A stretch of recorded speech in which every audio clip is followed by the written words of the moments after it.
बारिश में चटपटे मैगी वाली। गरीब माधवी फैक्ट्री की बाकी महिलाओं के साथ मैगी की पैकेट की पैकिंग कर रही होती है। तभी सुनीता, अरे वाह माधवी, इन 2 महीने में ही तुम्हारा हाथ पैकिंग करने में कितना अच्छा खासा बैठ गया है। अब तो तुम वाली पुरानी महिलाओं जितना मैगी के पैकेट बनाती हो। सेठ से पैसे बढ़ाने के लिए बोलना। सुनीता की बात को सुनकर माधवी थोड़ा निराश हो जाती है, क्योंकि सेठ मोटा राम उसको मैगी पैकिंग करने के 4000 रुपए ही दे रहा था। थोड़े पैसे में भी माधवी पूरी मेहनत से काम कर रही थी, क्योंकि कहीं न कहीं उसके मन में उम्मीद लगी थी कि सेठ उसका काम देखकर पगार बढ़ा देगा। हाँ, 8 बज गए हैं। पैकिंग करते करते टाइम का पता ही नहीं चलता कि जब 8-9 घंटे गुजर जाते हैं। अभी तो घर जाकर खाना पीना भी बनाना पड़ेगा। इतने में मोटा राम आकर के माधवी को पूछता है, माधवी, तूने गिनकर मैगी के 1000 पैकेट की पैकिंग पूरी तो कर लिया ना? जी जी सेठ जी, मैंने 1000 से ऊपर मैगी के पैकेट बनाए। ये आप गिनती करके देख लीजिए। मोटा राम जी, माधवी ने 1000 नहीं बल्कि आज 2000 पैकेट पूरा किया है। अब ये हम पुरानी लेडीज के बराबर में काम करती है। इसको भी पर पीस पैकेट के हिसाब से पैसे देने चाहिए तुमको। अरे बढ़ा दूंगा पैसे, मैंने कौन सा मना किया है। दिवाली आने वाली है तब बढ़ा दूंगा। वैसे भी इसे लगे अभी महीने 2 महीने ही हुआ है। माधवी सभी औरतों के साथ फैक्ट्री से घर जाने के लिए बाहर निकलती है, जहां बरसात का तूफानी मौसम हो रखा था। आसमान में छाई घटाएं तेज तेज से गरज रही थी। कितना भयंकर बारिश का मौसम बन रखा है माधवी, तुम कैसे घर जाओगी? तुम्हारे पास तो छाता भी नहीं है और तुम्हारा घर फैक्ट्री से सबसे दूर है। अभी तो बारिश शुरू नहीं हुई है, मैं चली जाऊंगी। माधवी जल्दी जल्दी चलते हुए घर की तरफ बढ़ने लगती है। तभी तगड़ा आंधी तूफान उठने के साथ बड़ी जोरों की बरसात होने लगती है, जिससे शोभा को चिंता सताने लगती है। हे भगवान, कितनी तेज तेज की घटाएं चमक रही हैं। बेचारी माधवी बहू बारिश में भीग गई होगी। कितनी बर्फ जैसी बारिश हो रही है, ठंड सी लग रही है। थरथराते हुए थोड़ी देर में माधवी घर पहुंचती है, जहां शोभा अभी तक चौखट ओट पर खड़ी होकर रास्ता देख रही थी। भगवान का लाख लाख शुक्र है बहू तू आ गई। एक तो इतना खराब बारिश का मौसम है, मुझे तेरी बड़ी चिंता लग रही थी। माँ जी मैं ठीक हूँ, बारिश तेज थी ही थोड़ा सा भीग गई हूँ। बहू तू एकदम तर गीली हो रखी है। 2 महीने की तनख्वाह उठाकर घर में खर्च कर दिया, पर अपने लिए एक छाता नहीं खरीदा। तूने बरसात का मौसम है, तुझको रोज बाहर काम पर आना जाना करना है। माँ जी आपको तो पता है पिछले महीने ये काम पर बड़ी मुश्किल से 10-15 दिन ही गए थे। सेठ ने उनकी 15 दिन की पगार काट ली थी। उनके पैसे से कमरे का किराया दे दिया और मुझको जो फैक्ट्री से 4000 रुपए मिले थे उसका राशन पानी डलवा दिया। सबका पेट भरवाना छाता खरीदने से ज्यादा जरूरी था। और वैसे भी अब तो थोड़े दिन की बरसात रह गई है। बाबू अभी तो बरसातें लगी हैं, अभी तो पूरे 2 महीना बारिश रहेगी। तू सबके बारे में सोचती है, सबकी छोटी छोटी जरूरत को पूरा करती है, लेकिन अपने ऊपर 1 रुपए भी खर्च नहीं करती है। इस घर की बहू होकर तू मनोहर के बराबर इस घर को चला रही है। तभी मनोहर भी बारिश में गीला होकर घर चला आता है। उसके हाथों में थैली होती है जिसके अंदर चाउमीन बंधी होती है। माँ माधवी, आप दोनों बाहर क्या कर रही हो? चलो अंदर। हाँ, आज सेठ ने लास्ट में बची थोड़ी चाउमीन पैक करके दे दी तो घर ले आया। तीनों मकान के अंदर आते हैं। कुछ देर में माधवी प्लेट में चाउमीन डालकर लेकर आती है। तभी चिंटू जीभ चटपटाते हुए, हाँ मम्मी, ये चाउमीन देखने में कितनी चटपटी सी लग रही है और कितनी मस्त वाली खुशबू आ रही है। मैं तो पेट भर कर खाऊंगा। इतना कहते हुए चिंटू कांटे वाले चम्मच से ढेर सारी चाउमीन लपेट कर खाने लगता है, जिसे देखकर मनीषा पूजा मुंह बनाकर, ओए बुक्का लालची कहीं का, जरा का जरा चाउमीन तो अकेले मत खा जाना, हम दोनों के खाने के लिए भी छोड़ दे। पापा हमारे लिए ही लेकर आए हैं। मम्मी पापा देखो, ये पूजा दीदी फिर से मुझको बुक्कर बोल रही है। क्योंकि तो है बुक्कर, जब भी मम्मी मैगी बनाती है तो ज्यादा तू ही अकेले हड़प जाता है और हम दोनों को थोड़ा मिलता है। हप्सी कहीं का। चाउमीन खाने को लेकर तीनों भाई बहन चीना झपटी करने लगते हैं। मनीषा पूजा जल्दी जल्दी सारा चाउमीन खा जाती हैं, जिसके चलते चिंटू को चाउमीन नहीं मिलता तो रोने लगता है। मम्मी पूजा दीदी मनीषा दीदी ने सारा चाउमीन खाकर खत्म कर दिया। मैंने खाली 1 ही चम्मच खाया था, मुझको और खाना है। चिंटू की चाउमीन खाने की जिद पकड़े देख शोभा हरिराम उसे पुल्हाने लगते हैं। चिंटू बेटा, ये चाउमीन मैगी बच्चों को ज्यादा नहीं खानी चाहिए, इससे पेट में दर्द होता है। अभी मम्मी स्वादिष्ट स्वादिष्ट रोटी सब्जी बनाएगी तो दादी अपने दुलारे पोते को अपने हाथ से खिलाएगी और दादा अपने चिंटू को गोदी में बैठाएंगे। अरे नहीं, मुझको नहीं खाना रोटी सब्जी, वो मुझको चटपटा नहीं लगता है। मुझको मम्मी के हाथ की चटपटी वाली मैगी खानी है। माधवी भाभी ऐसे नहीं मानने वाला, अब तो आपके हाथों की चटपटी मैगी खाकर मानेगा। शीतल ऐसा करो, लाला के यहाँ से एक पैकेट मैगी ले आओ, हिसाब में लिखवा देना। मैगी का पैकेट लेने के लिए शीतल लाला की दुकान पर आती है। हल्की हल्की बारिश अभी भी बरसना जारी थी, जहाँ शीतल देखती है कि बनिया की दुकान के बगल में फिंगर चाउमीन मोमोज बेचने वाला रेड़ी लगाकर खड़ा था और बारिश में उसकी खूब अच्छी बिक्री हो रही थी। ये लीजिए बहन जी, आपका 80 रुपए का फुल चाउमीन पैक कर दिया है। बाकी ये फ्राई मोमोज खाने हैं या पैक करने हैं, ये बता दो। भैया मोमोज तो खाने हैं, फटाफट से लगा दो और मीठी वाली मेयोनीज मत डालना, तीखा स्पाइसी बनाना। ठेले वाला लड़की की फरमाइश के हिसाब से गर्मा गर्म मोमोज पर अलग से पैकेट में से मिर्च पाउडर बुरक देता है और डोंगे में तीखी चटनी डालकर खाने के लिए देता है। आपकी मोमोज बहुत टेस्टी और तीखे हैं खाने में। उस लड़की के अलावा ठेले पर और भी लोग भीड़ जमा कर खा रहे होते हैं, जिसे देख शीतल, इस मोमोज फिंगर वाले का ठेला कितना अच्छा खासा जम गया है। बारिश के मौसम में ऐसे ही चटपटी चीज भी तो लोग खूब ज्यादा खाना पसंद करते हैं। शीतल कुछ देर में मैगी का पैकेट खरीद कर घर ले आती है। शीतल, मैगी की पैकेट लाने में इतनी देर कैसे लग गई? दुकान पर भीड़ थी क्या? भाभी, लाला के यहाँ तो भीड़ नहीं थी, लेकिन लाला के बगल में एक नए ठेले वाले ने खोला है और उसके चाउमीन मोमोज बड़े बिक रहे हैं। एक बार में 15-20 लोग खड़े होकर खा रहे थे। खूब अच्छी कमाई हो रही है उसकी तो। भाभी, मैं तो कहती हूँ आप इस मैगी की फैक्ट्री में क्या 3-4 हजार पर काम कर रहे हो, इससे अच्छा आप भी मैगी बनाकर बेचो। आप तो इतना चटपटा मैगी बनाती हो। क्योंकि शीतल के हाथों में चटपटा स्वादिष्ट मैगी बनाने का गुण कूट कूट कर भरा था, शीतल उसे मैगी बनाकर बेचने के लिए कहती है। लेकिन गुजरते टाइम में बहुत ही ज्यादा गरीबी और दुख दर्द था। जब पूरे परिवार को एक टाइम का खाना खाकर पेट काट कर रहना पड़ा था, तब मजबूर होकर माधवी ने बनाने की फैक्ट्री में नौकरी ले ली, जिससे 3 या 4 हजार रुपए का सहारा आने से आज जाकर परिवार 2 टाइम की दाल रोटी ढंग से खा पा रहा था। हालांकि शीतल के मन में भी खुद के मैगी रेस्टोरेंट खोलने की इच्छा थी, लेकिन ये डर भी था कि अगर ये काम नहीं चला तो उसे काम से हाथ धोना पड़ेगा। ऐसे ही समय गुजरता है। फिर एक सुबह, मम्मी, आज तो तुम फैक्ट्री से ढेर सारी मैगी लेकर आओगी ना, तो हमको चटपटी मैगी बनाकर खिलाओगी ना? अरे मैं तो भूल गई थी कि आज फैक्ट्री से महीने का हिसाब मिलने का दिन है। ये महीना भी कैसे कैसे कट गया पता ही नहीं चला। अच्छा मैं चलती हूँ, शाम को आकर बढ़िया चटपटी मैगी बनाकर खिलाऊंगी। इतना कहकर गरीब बहू घर से निकल जाती है। पूरा आसमान काले मटमैले बादलों से भरा हुआ था। भयंकर बरसात का मौसम बना हुआ था, तभी बिजली कड़कती है। ये भगवान, कितने जोर से बादल कड़क रहे हैं, जैसे रोड पर गिर जाएगी अभी। बस इस बार सेठ मुझको पगार बढ़ा कर दे दे तो कुछ अच्छा सा बना दूंगी घर पर। फैक्ट्री पहुंचकर गरीब बहू मशीन पर मैगी बनाती। काम खत्म होने पर सेठ सबको तनख्वाह, माधवी को दोनों बार के जितने 4 हजार की तनख्वाह मिलती है, जबकि बाकी औरतों को सेठ 8 और 10 हजार रुपए देता है, जिसे देख माधवी का मन मुरझा जाता है।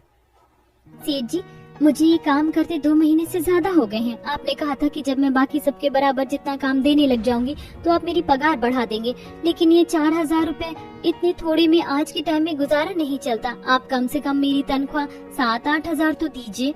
ये सुनते ही कंजूस मखीचूस मोटा राम भड़क जाता है। अरे तू तो तनख्वाह बढ़ाने के लिए नहा धोकर पीछे पड़ गई है। अरे 4 हजार काफी है, मैगी ही तो बनाना है, कोई अनाज की बोरी वोरी थोड़े न उतरवाना है। इतने में जचता है तो कर, वरना छोड़ दे। मोटाराम सेठ माधवी के घर परिवार के खराब हालत के बारे में जानता था, इसलिए उसकी मजबूरी का फायदा उठाते हुए काम छोड़ने की धमकी देता है, क्योंकि वो जानता था कि किसी भी हाल में माधवी काम नहीं छोड़ेगी। चल ये ले तेरे इस महीने की पूरी दिहाड़ी और मैगी के पैकेट मिलेंगे।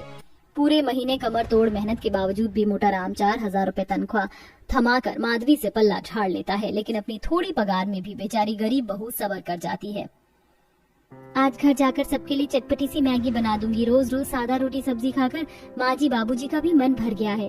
माधवी सब्जी मंडी पहुँचती है, तभी खूब जोर से मूसलाधार बारिश होने लगती है। बाजार में एक साइड सब्जी और दूसरी तरफ खाने पीने वाले ठेले लगाकर खड़े थे, जिनकी बारिश में खूब अच्छी बिक्री हो रही थी। सब्जी लो, ताजी हरी सब्जी ले लो। सब्जी वाले की रेड़ी पर बंद गोभी मटर बिकते देखकर माधवी ठेले पर आती है और एक फूल गोभी हाथों में उठाकर, भैया कैसे दिए बंद गोभी और ये मटर, क्या भाव लगाया? बंद गोभी 25 रुपए का पाव और मटर 50 रुपए पाव है भाई। सब्जी का महंगा रेट सुनकर गरीब माधवी के होश उड़ जाते हैं। भैया जी आप तो बड़ी महंगी सब्जी लगा रहे हो, थोड़ा ठीक ठाक रेट लगा लो। अरे बहन जी, मैं तो बाकियों से सस्ते में ही सब्जी बेच रहा हूँ।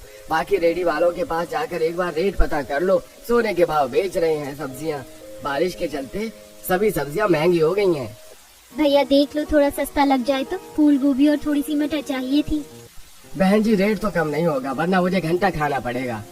मुझको भी अपना बाल परिवार का पेट पालना है। 2 पैसे कमाऊंगा नहीं तो कैसे उन लोगों को खिलाऊंगा। निराश होकर बहू बाजार में थोड़ा आगे बढ़ जाती है, जहाँ एक बुजुर्ग औरत जमीन पर बोरी पर बैठी सर पर पन्नी लगाकर सब्जी बेच रही थी। उसकी सब्जियां थोड़ी मुरझाई हुई थी। ले लो बेटी, बंद गोभी, मटर, आलू, प्याज, एकदम पत्तेदार बंद गोभी है। बरसात का पानी लग गया है तो थोड़ा सा ऊपर ऊपर का पत्ता पीला पड़ गया है। माधवी मैगी में डालने के लिए एक बंद गोभी चुनकर तराजू में चढ़ाती है। अम्मा, ये एक छोटी फूल गोभी और आधी किलो मटर कर दो। 2-4 हरी मिर्च भी डाल देना। मैगी में डालने के लिए बंद गोभी, मटर, मिर्च खरीद कर माधवी घर आ जाती है, जहाँ बरसात से मकान की छत जगह जगह से चू रही थी और जगह जगह जमीन पर बाल्टी भगोने रखे हुए थे। फिर से छत टपकने लगी। माँ जी, बहू छत तो चुएगी, इतनी तगड़ी तूफानी बारिश हुई थी, एकदम पतली चादर हो गई है छत। इसे पक्की करवाना बहुत जरूरी है। इसकी खराब हालत देखकर नहीं लग रहा कि और ज्यादा बारिश झेल पाएगी। माँ जी चिंता मत कीजिए, इस महीने की तनख्वाह मिलेगी तो छत का काम लगा दूंगी। बहू के हाथों में मैगी का सामान देखकर तीनों बच्चे खुश हो जाते हैं। अरे वाह मम्मी, तुम इतनी सारी मैगी के पैकेट लेकर आई हो, मटर गोभी भी। क्या आज तुम्हारे हाथों की चटपटी मैगी खाने को मिलेगी?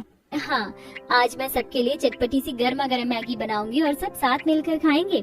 ठीक है मम्मी, तब तक हम बुआ के साथ मिलकर घर से सारा पानी निकाल लेंगे, फिर हम सब मजे से बैठकर मैगी खाएंगे। माँ की 2-4 पैकेट मैगी उबालने के लिए चढ़ाकर बारीक बारीक सब्जियां काटने लगती है और पतला पतला प्याज काटकर चूल्हे पर कढ़ाई गर्म करने को चढ़ाती है और तेल गर्म होने के लिए डालती है। इसके बाद कटी हुई हरी मिर्च, प्याज डालकर उसे खूब अच्छे से धीमी आंच पर भूनती है और तीनों बच्चे मैगी खाने के लिए बेकरार बेसब्र हुए जा रहे थे। मम्मी मैगी बन गई क्या? जल्दी जल्दी से बना दो। बिटिया, ज्यादा तेज आंच पर मैगी बनाऊंगी तो मैगी जल जाएगी और स्वाद खराब हो जाएगा। ठीक है मम्मी, आराम से बना लो, लेकिन चटपटी और तीखी तीखी मैगी बनाना बिल्कुल। मैं तो सूपी मैगी खाऊंगी। मम्मी मैं भी सूपी वाली मैगी खाऊंगा। हाँ, तुम दोनों भाई बहन सूपी मैगी खाओगे? मम्मी जी पापा जी आप दोनों कैसी मैगी खाएंगे, पानी वाला या सूखा? तभी ससुर जीभ चटपटाते हुए, बहू मुझको तो सूखी मैगी निकाल कर दे देना, मुझको तो वही पसंद है। बहू सबकी फरमाइश का अलग अलग चटपटा मैगी बनाकर गर्मा गर्म खाने को परोसती है। मैगी में से बहुत ही दमदार चटपटी खुशबू सबकी नाक में पड़ती है। ओ बेटे, मौज करती, कितनी यम्मी टेस्टी टेस्टी मस्त वाली खुशबू आ रही है मैगी में से। आज तो मैं जमकर चटपटी मैगी खाऊंगा। चिंटू चल, तीनों रेस लगाकर अपनी अपनी मैगी खाते। जो जितनी मैगी जल्दी खत्म करेगा दूसरा अपने मैगी में से उसको खिलाएगा। चलो खाते हैं। तीनों बच्चे सुड़-सुड़ करके मैगी अपनी अपनी मैगी में से खाने लगते हैं। वहीं सास ससुर भी बहू के हाथों की चटपटी मैगी चख कर भर भर के तारीफ करते हैं। सच में बहू, तेरे हाथों की चटपटी मैगी का जवाब नहीं। जो एक बार खा ले स्वाद उसके मुंह से नहीं छूटेगा। सच में बहू, तू पता नहीं मैगी कैसे उबाल कर बनाती है कि तेरा बनाया वो मैगी बिल्कुल भी चिपकता नहीं है, एकदम चावल की तरह छोटे छोटे बनते हैं। मैं और शीतल जब भी मैगी बनाते हैं तो गीले गीले चिपके बनते हैं। माधवी भाभी, अपनी चटपटी मैगी बनाने की रेसिपी मुझे भी सिखा दो। आपके बदले में मैं ही मैगी का स्टॉल लगा लूंगी। मैगी को बस 2-4 मिनट ही गर्म पानी में डालना होता है ताकि मैदे का कच्चापन निकल जाए और मैगी बनाते वक्त तेल मसाले के साथ अच्छे से मिक्स हो जाए। तब मैगी एकदम चटपटा और खिला खिला बनता है। तो ये है आपकी चटपटी टेस्टी मैगी का राज। भाभी हमने तो मैगी खा लिया, अब आप भी जल्दी से खा लो नहीं तो ठंडी हो जाएगी। माधवी दरवाजे की तरफ देखती हुई बोलती है। शीतल, तुम्हारे भैया आ जाए फिर हम दोनों साथ में खा लेंगे। तभी दोनों हाथ पर बैंडेज पट्टी लगे कुछ लोग मनोहर को मकान के अंदर छोड़ जाते हैं, जो कि उसके साथ रेस्टोरेंट में काम करने वाले थे। मनोहर की ऐसी हालत सबकी आंखें नम हो जाती हैं। मनोहर बेटा, ये तेरे दोनों हाथों पर बैंडेज क्यों बंधा है? कहाँ से चोट लगवा ली तूने इतनी? माँ, रेस्टोरेंट में आज बारिश के चक्कर में काफी भीड़ थी। कढ़ाई में चाउमीन बना रहा था, तभी एकदम से कढ़ाई फिसल गई और गर्म तेल दोनों हाथों पर गिर गया। मनोहर के साथ घटे हादसे में उसके दोनों हाथ इतनी बुरी तरह से जल चुके थे कि उसकी हिम्मत टूट चुकी थी और वो फूट फूट कर रो पड़ता है। मेरे दोनों हाथ जल गए। मेरे दोनों हाथ जलाकर तूने मेरे परिवार के पेट पर लात मारी है ऊपर वाले। अब कौन कमा कर खिलाएगा मेरे परिवार को? मनोहर का चिंता करना जायज था, क्योंकि गरीबी में उसके परिवार का गुजारा रोज के कमाने खाने पर ही निर्भर था। मनोहर की हालत देखकर सबकी हिम्मत टूट गई कि अब परिवार कैसे जिएगा, पर गरीब बहू ने हिम्मत नहीं हारी। अजी तुम घर के खर्चों की चिंता क्यों कर रहे हो? भगवान की दया से थोड़ा ही सही, लेकिन मैं भी तो 2 पैसे कमा रही हूँ। घर का चूल्हा जलता रहेगा। उसके दिलासा देने से सबकी चिंता तो हल्की हो गई, लेकिन उसके मन में उथल पुथल सी छाई हुई थी, क्योंकि आज के महंगाई भरे जमाने में 4000 रुपए में वो पूरा महीना 2 टाइम खाने को तो दूर, एक वक्त के भर पेट खाना भी कठिन था। बारिश में अगले दिन काम पर आकर वह सेठ से पैसे बढ़ाने को बोलती है। अरे ये क्या, हर दूसरे दिन का लोचा लगा रखा है तूने पगार बढ़ाने की। अरे मैगी की छोटी सी फैक्ट्री है मेरी, इतना कोई लाखों करोड़ों का मुनाफा नहीं कमा रहा जो हर महीने पैसे बढ़ा दूं। जब देखो चिक चिक चिक चिक। अरे चिक चिक करके माथा खराब कर रखा है। आज शाम को अपना हिसाब करवा लेना और कल से आने की जरूरत नहीं है। पहले से ही घर के खराब हालातों को झेल रही माधवी का काम भी छूट जाता है। 15 दिन का हिसाब लेकर वो संकोच भरे मन से घर की तरफ बढ़ती जा रही थी। समझ में नहीं आ रहा इस 2000 रुपए में क्या करूं? कमरे का किराया देना है, घर में राशन डलवाना है, कैसे खर्च करूं? तभी माधवी सब्जी लेने बाजार आती है, जहां चाउमीन वाले के ठेले पर जमकर भीड़ लगी देखकर। ये लो भाई साहब, आपका फुल प्लेट पनीर चाउमीन और ये आपका हाफ प्लेट वेज चाउमीन। अरे भाई साहब, मैंने कितनी देर पहले का पनीर चाउमीन लगाने को बोला था, अभी तक तो दिया नहीं आपने। अरे दे रहा हूँ भैया, दे रहा हूँ, देख नहीं रहे इतनी ज्यादा भीड़ हो रही है। चाउमीन वाला पिछले दिन की बची बासी चाउमीन कढ़ाई में डालता है और उलट पुलट करके ग्राहक को खाने के लिए परोस देता है। ग्राहकों को ध्यान खाने पर जमा था, इसीलिए कोई चीज पर ध्यान नहीं देता। मगर माधवी देख लेती है, ये चाउमीन वाला तो बड़ा घपलेबाज है, ताजा चाउमीन के पैसे काटकर ग्राहकों को बासी खिला रहा है। तभी जैसे ही ग्राहक टेस्ट करता है तो मुंह सिकोड़ लेता है। अरे भाई ये कैसी खराब थी, चाउमीन खाने को दी है, एकदम खट्टी खट्टी लग रही है। बासी चाउमीन ताजा करके बेचने का भेद खोलते देख चाउमीन वाला चिकनी चुपड़ी बातें करता है। अरे अरे कुछ नहीं भैया जी, लगता है शायद से आज चाउमीन में सिरका ज्यादा डल गया है, इसलिए खट्टा खट्टा लग रहा है स्वाद। अरे मैं तो एकदम ताजा ताजा चाउमीन बेचता हूँ। तभी माधवी ठेले पर खड़े ग्राहकों के आगे ठेले वाले का कच्चा चिट्ठा खोल देती है। 1 नंबर का बेईमान है ये रेडी वाला, आप लोग ये मत खाइए क्योंकि ये बासी है। सारे ग्राहक आग बबूला होकर ठेले वाले को पैसे नहीं देते और खूब सुनाते हैं। वहीं माधवी अब मैगी बनाकर बेचने का मन बनाती है, ताकि ग्राहकों को उसकी बनाई ताजी चटपटी मैगी खाने को मिले और बदले में उसकी भी थोड़ी बिक्री हो सके। फैक्ट्री से मिले पैसे से वो ढेर सारी पत्ता गोभी, मटर, हरी मिर्च और खूब सारी मैगी के पैकेट लेकर घर आती है, जिसे देखकर शोभा पूछती है, बहू तो इतनी सारी मैगी के पैकेट और कच्ची सब्जियां किस लिए खरीद कर लाई है?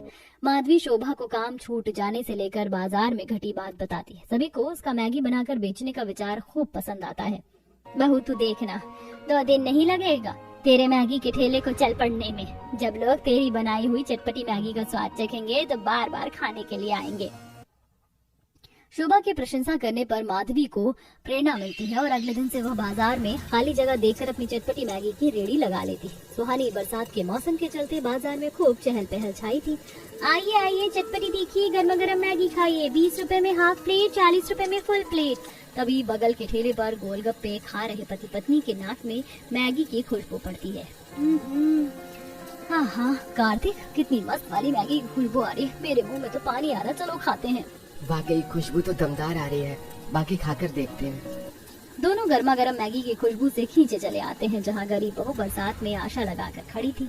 बहन जी जल्दी से फुल प्लेट चटपटी मैगी लगा देना और जरा मिर्च ज्यादा डालना, मुझे स्पाइसी मैगी पसंद है। जी बिल्कुल। माधवी झटपट से मैगी में मिर्च मसाले, पत्ता गोभी, मटर डालकर अच्छे से पकाती है और प्लेट में परोसती है। वाओ, कितनी बढ़िया चटपटी मैगी बनाई है तुमने। ऐसी बारिश के मौसम में इतनी मस्त मैगी खाने का तो मजा है।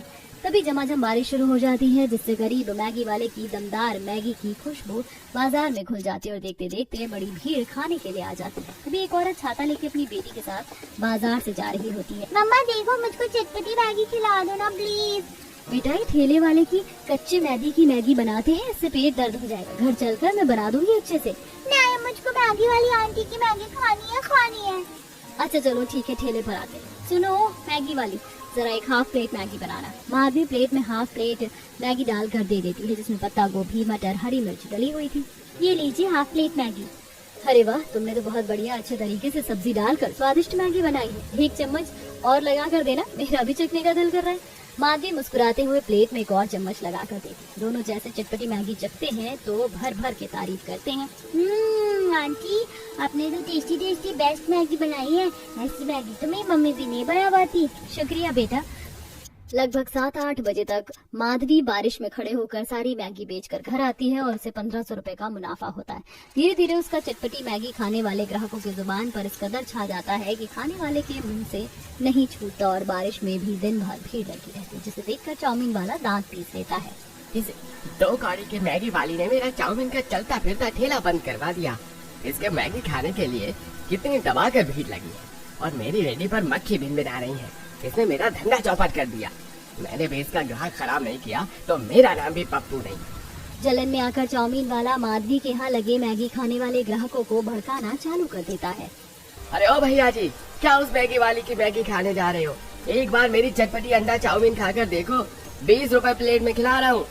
तभी ग्राहक उसे गुस्से में घूरते हुए बोला, अरे भैया, अगर तुम्हारे ठेले की चाउमीन इतनी ही टेस्टी चटपटी होती तो तुम्हारे ठेले पर लोगों के खाने वालों की भीड़ लगी होती, मक्खी नहीं भिनभिना रही होती। ग्राहक चाउमीन वाले को ऐसा बोलकर छाता लेकर मैगी खाने के लिए माधवी के यहाँ आकर खड़ा हो जाता है, जहाँ बारिश में लोग चटकारे लेकर मैगी खा रहे थे। चाउमीन वाला हाथ मलते रह जाता है। पता नहीं ये मैगी वाली ऐसी भी कौन सा मसाला लगाकर मैगी बनाती है तो लोग इसके मैगी खाने के चटोरी बने पड़े। चाउमीन वाला आए दिन गरीब बहू के यहाँ से खाने वाले ग्राहकों को हड़काने में भीड़ रहता, पर असफल रहता, क्योंकि माधवी की मैगी के स्वाद का दम ही था जिसने ग्राहकों को जोड़ रखा था। धीरे धीरे मैगी की खपत बढ़ने लगी और काम भी बढ़ने लगा, जिसके चलते अब उसकी सास भी हाथ बटाने के लिए आया करती। दोनों सास बहू बारिश में पन्नी लगाकर मैगी बेचती। उनकी बिक्री भी खूब अच्छी चलती। बहू, आज तो मैगी खाने के लिए बड़े कम ग्राहक आए हैं, एक कढ़ाई की मैगी भी नहीं निकली सुबह से। माँ जी, आज बारिश के चलते दुकानदारी काफी कम निकली है। तभी बरसात में एक पुलिस वाला आकर दोनों को ठेला हटाने के लिए बोलता है। चलो चलो फटाफट से अपना ठेला यहाँ पर से हटाओ, बहुत बेच ली मैगी, हटो। दोनों सास बहू के चेहरे पर चिंता छा जाती है। पर साहब, मैं तो पिछले 2-3 हफ्ते से यहाँ पर मैगी बेच रही हूँ और इस जगह ठेला लगाने के पैसे भी देती हूँ, फिर क्यों हटवा रहे हैं आप मेरी रेडी? हाँ साहब, हम गरीब को भी जीने खाने दीजिए। अरे तुम दोनों सास बहू को समझ नहीं आ रहा, हटाओ ठेला यहाँ से। दोनों सास बहू बारिश में भीगते हुए उस जगह से रेडी हटाकर दूसरी जगह पर जाकर लगा लेते हैं। चाउमीन वाला बड़ा खुश था। बड़ी नोट छाप रही थी ना मैगी बेचकर। चाउमीन वाले को खुश होते देखकर माधवी को समझते देर नहीं लगती कि उसका ठेला हटवाने के पीछे उसका हाथ है। इन पुलिस वालों को भी ना हम गरीब लोगों से ही खुड़क रहती है, कमाने खाने नहीं देते। क्या मिल गया हमारा ठेला हटवाकर इसने घोड़े दरोगा को? माँ जी, इस चाउमीन वाले ने उस पुलिस वाले को पैसे खिलाकर मेरी रेडी हटवाई है, क्योंकि इसके आगे मेरी मैगी खाने वाले ग्राहक काफी ज्यादा जुड़ गए थे। अब तो हमारी जगह से ठेला कितना दूर हो गया है, ऐसे तो धीरे धीरे मेरे बंधे हुए ग्राहक टूट जाएंगे। तभी शोभा बाजार में एक सब्जी की दुकान देखती है। माधवी बहू, जरूरी थोड़ी है कि ठेले पर ही अपनी मैगी बेचे। माँ जी, अगर मैं मैगी की रेडी लगाना छोड़ दूंगी तो घर की रोजी रोटी कैसे चलेगी? अभी वो भी काम नहीं कर सकते। बहू, मैं तुझे मैगी बेचने के लिए मना नहीं कर रही। रेडी पर मैगी बेचने से अच्छा किराए पर एक दुकान ले लेते हैं। वैसे भी तेरे ग्राहक ज्यादा लग गए हैं, इस बरसात में बिक्री भी खराब नहीं होगी और मैगी के साथ हम चाय भी रखेंगे और मैगी बेचकर रोज का जितना जितना मुनाफा होगा हम साथ के साथ हर रोज दुकान का किराया निकाल देंगे। अपनी सास शोभा की सलाह माधवी को भी ठीक लगती है, जिससे दोनों उस दिन मैगी बेचने के बाद बाजार में खाली दुकान देखकर बात करने लग जाती हैं और थोड़े पैसे एडवांस देकर दुकान ले लेती हैं। अगले 2 दिन के बाद ही माधवी वो कुछ कुर्सी टेबल वगैरह लगाकर साफ सफाई करके चटपटी मैगी का रेस्टोरेंट चालू करती है, जिससे अब बारिश में उसकी चटपटी मैगी खाने वालों की उमड़ कर भीड़ जमी रहती है और अब वो मैगी खाने के लिए 2 कारीगर भी रख लेती है।